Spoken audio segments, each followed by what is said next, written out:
Hemen zuhaitza dugu. Eta hau adarra da. Orain, imaginatu alde hau itsaso bihurtzen dela. Baina hemengo hau adar izaten jarraitzen du. Zer dugu beraz? Itsas adarra. Zergatik itsas adar?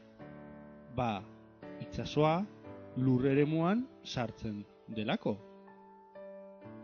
Beraz, itsas adar ez da ibai. Itsas adarrean mareak dira. Itsas gora eta itsas bera.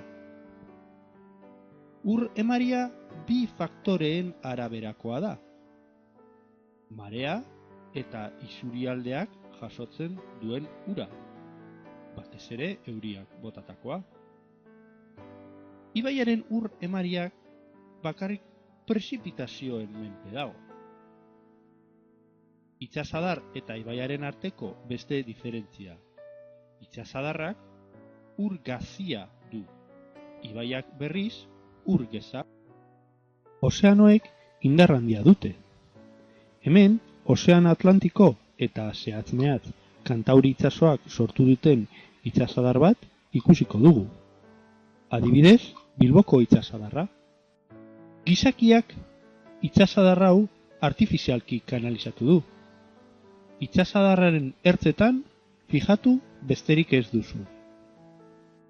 Beste itsasadar hau ordea, hau da, Urdaibai itsasadarra, natural mantentzen da. Azkenik, Mediterraneo aldera joango gara.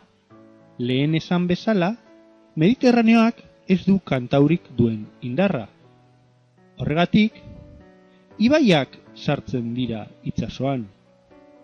Hona hemen adibidea, Ebroko delta edo Deltebre.